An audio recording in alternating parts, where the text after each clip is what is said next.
Sociology of literature and literary sociology are two different sides of the same coin.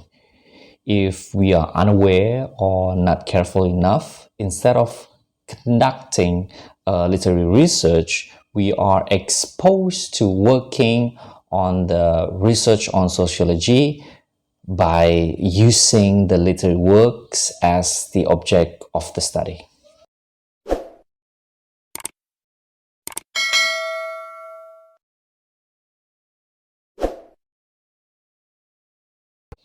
Hey everybody, welcome back to my channel.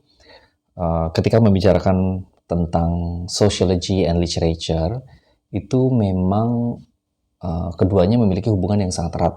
Bahkan acap kali literature dan sociology itu tidak terpisahkan.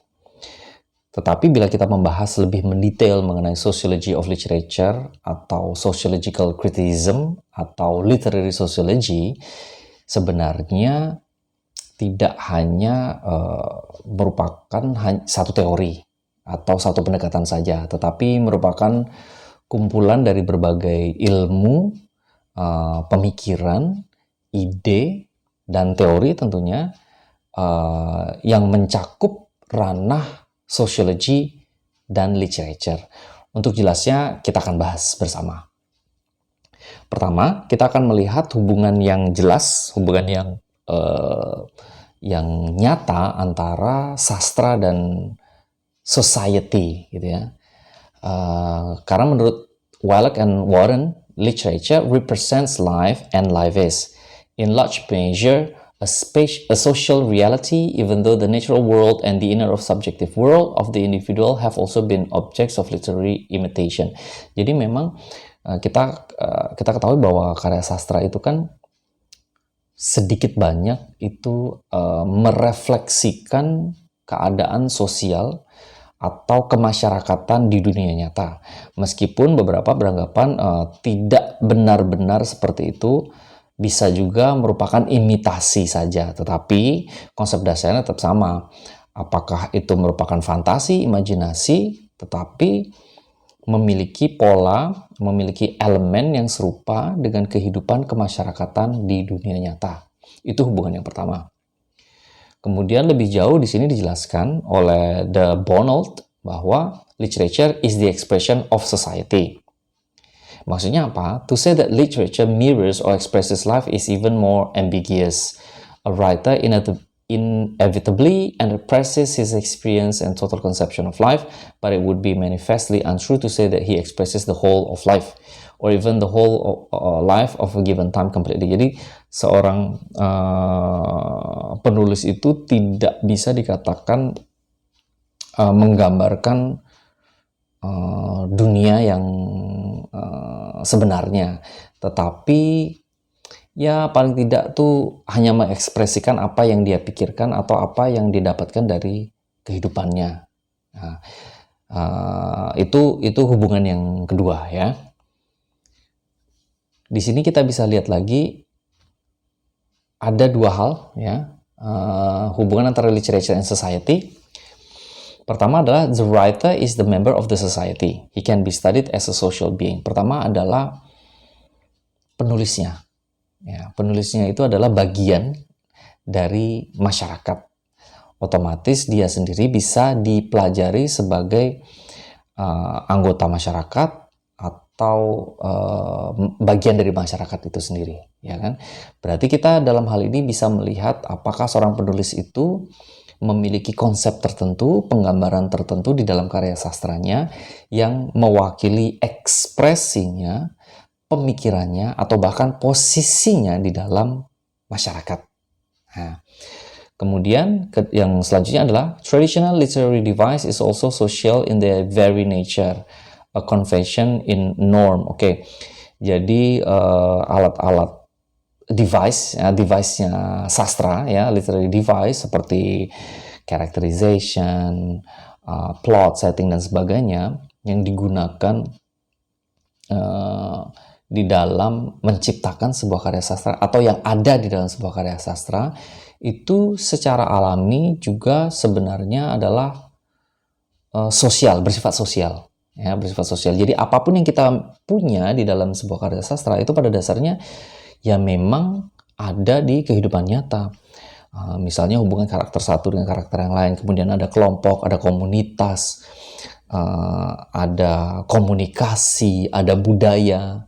Sefiksi apapun itu pasti memiliki pasti merupakan bentuk dari kehidupan masyarakat gitu. Nah, itu hubungan yang jelas antara literature and society. Nah, maka ada 3 hal yang dibahas secara utama di dalam literary sociology. Nah, jadi sebenarnya literary sociology atau sociology of literature itu bukan merupakan hanya satu teori mandiri gitu ya, tapi terdiri dari beragam pemikiran atau beragam teori atau beragam pendekatan yang berhubungan atau yang menghubungkan karya sastra dengan ilmu sosial atau sociology. Nah, jadi fokusnya ada 3 hal ini. Yang pertama, the sociology of the writer. Tentu saja membahas mengenai penulisnya atau apa yang ditulis oleh sang penulis dengan cara dengan menganalisisnya, memaknainya berdasarkan pada kehidupan atau lingkungan atau sosial dari si penulis. Dan yang kedua tentu saja adalah the social content of the works themselves. Tentu saja isi sosial, kehidupan sosial atau hal yang berhubungan dengan sosial di dalam karya sastranya sendiri. Ya karakternya, ya plot, setting, konsep, ide, tema, dan sebagainya yang berhubungan dengan kontennya. Dan yang ketiga adalah the influence of literature on society. Yang ini agak jauh keluar, yaitu menyentuh ranah sosiologinya, yaitu seberapa besar karya itu, sebuah karya sastra itu mempengaruhi masyarakat. Atau apa pengaruh dari sebuah karya sastra itu di kehidupan masyarakat. Apakah misalnya berupa puisi. Misalnya kalau di Indonesia, bila di Indonesia kita paham, kita ketahui ada beragam angkatan, ya angkatan 45 gitu kan, angkatan 60 dan sebagainya yang menggambarkan gerakan para sastrawan gitu ya, ketika mereka itu menghadapi keadaan ya kan atau fenomena sosial. Maka gerakan-gerakan itu tidak hanya merupakan refleksi dari keadaan sosial yang ada, karya-karya mereka itu tidak hanya penggambaran dari keadaan sosial yang ada, tapi juga mempengaruhi masyarakat. Gitu, mempengaruhi masyarakat, sehingga masyarakat itu melek, paham, terekspos gitu, atau terpengaruh juga dengan karya sastra tersebut. Yang pertama, membahas lebih mendetail mengenai the sociology of the writer. Apa saja sih yang dibahas? Pertama adalah biography is the main source. Tentu saja adalah biografi atau kehidupan dari si penulis. Ya, kita akan melihat latar belakangnya, di mana dia dilahirkan, apakah terpapar dengan ideologi tertentu, apakah ideologi negaranya atau dari keluarganya, lingkungannya, komunitas, dan sebagainya. Kemudian dapat diperluas, ya, misalnya di zaman yang kurang lebih di masa dia hidup gitu ya, apakah kurang lebih pas ketika dia hidup atau setelahnya. Jadi masa di mana si penulis ini aktif. Ya, apakah masa waktu masih kecil gitu, atau misalnya dalam penulisan, ataupun masa setelah sang penulis itu menuliskan karyanya. We can accumulate information from the social provenance, the family background, the economic position of the writers. Nah, ini tadi yang dibahas dia pertama ya, yang biografi. Jadi berhubungan dengan apa saja mengenai si penulis. Show aristocrats, bourgeoisie ya sebenarnya, and proletarians in the history of literature and their roles. Nah, ini salah satunya seperti yang saya katakan tadi, bahwa ketika ingin membahas sociology of literature, tentu saja menggunakan berbagai macam approach. Dari sini kita tahu bahwa Marxism itu adalah salah satu pendekatannya ya, yang merupakan bagian dari sociology of the writer, sociology of literature. Dalam hal ini kita bisa melihat posisi dari si penulis di dalam kelas sosialnya. Ya. Kemudian mengenai social content of the work, kita bisa membahas mengenai tradition and convention, norm, myth, social problems like poverty, social class, discrimination, social system, dan sebagainya yang berupa tematis ya, berupa tematis di dalam sebuah karya sastra itu. Otomatis pendekatannya juga akan sangat beragam meskipun dalam satu umbrella, yaitu sociology of literature. Kita bisa membahas mengenai functionalism, menggunakan functionalism. Functionalism ini adalah membahas mengenai fungsi sosial, apa saja fungsi-fungsi masyarakat di dalam kehidupannya, di dalam sosial, di dalam society. Kemudian social fact, Marxism, feminism tentunya, genetic socialism, cultural materialism, and etc. Nah, yang terakhir mengenai the influence of literature and society, ini banyak ragamnya ya, di mana antar generasi juga memiliki reaksi ya kan, atau respon yang berbeda terhadap karya sastra. Beberapa karya sastra itu mampu dipahami dengan cara-cara tertentu oleh sebuah generasi, sehingga generasi tersebut bisa terpengaruh dari pola pikir, gaya hidup, dan sebagainya. Beberapa bahkan bisa saja melakukan sebuah gerakan kemasyarakatan yang diakibatkan atau dipengaruhi oleh karya sastra itu. Nah, ini adalah lahan ya, atau field of study-nya dari sociology of literature di dalam bidang pengaruh dari karya sastra ke masyarakat. Nah, itu elemen yang terakhir ya. Nah, hanya saja seperti ini. Sebenarnya seperti saya katakan sebelumnya, adalah sociology of literature ini sebenarnya berada di tengah-tengah. Sociology of literature and sociological criticism atau literary sociology tadi itu sebenarnya berada di tengah-tengah. Hubungan antara sociology dengan literature, ya kan? Sociology of literature sendiri sebenarnya itu adalah subfield ya dari ilmu sosiologi. Ilmu sosiologi yang membahas mengenai karya-karya sastra. Nah, kenapa karya sastra itu menjadi materi atau objek penelitian dari sosiologi? Karena memang sastra itu punya hubungan yang erat dengan masyarakat. Karena diciptakan, diproduksi, dan ditulis oleh individu-individu yang merupakan bagian dari masyarakat. Di mana karya-karyanya tersebut, kita kembali lagi, karya-karya mereka tersebut itu merupakan refleksi atau ekspresi dari masyarakat, dari kemasyarakatan, dari social condition the writer, ya kan? Makanya sociology of literature ini membahas mengenai the social production of literature and its social implications. Jadi bagaimana sebuah karya sastra itu diproduksi, maksudnya diciptakan, ditulis, prosesnya, mengapa dan bagaimana, seperti itu, serta implikasinya terhadap masyarakat. Nah, itu sociology of literature.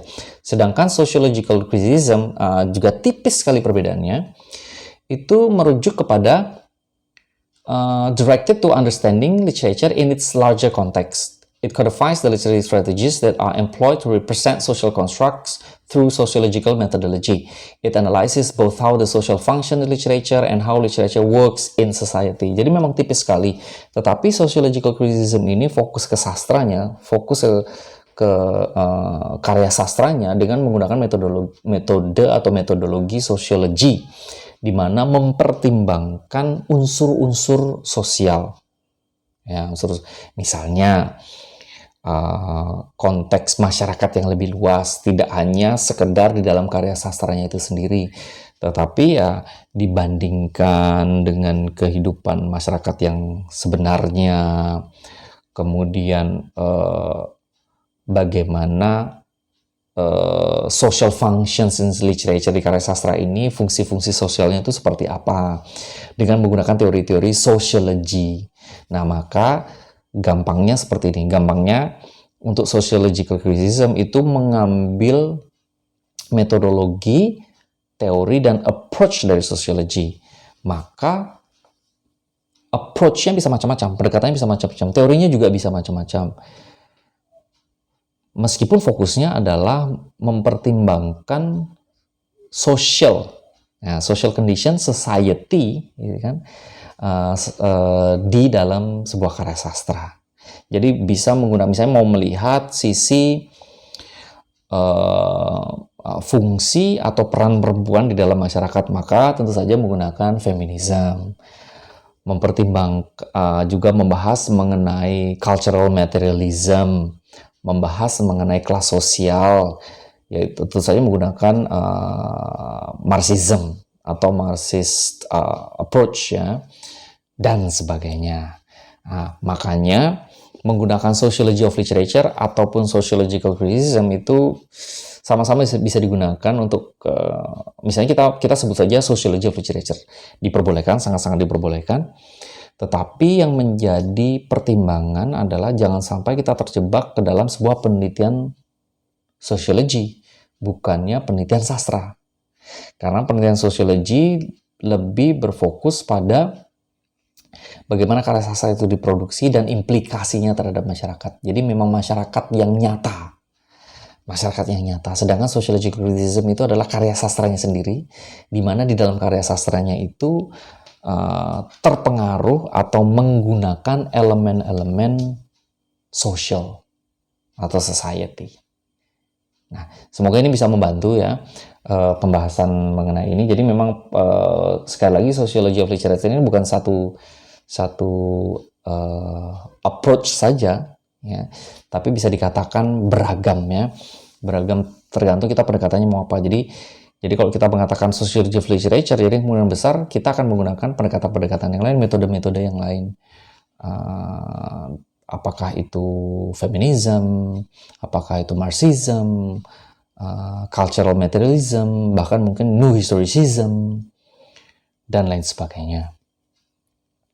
Untuk referensi yang utama adalah, ini ada beberapa, ya. Jacques Lukács ini adalah The Theory of Novel.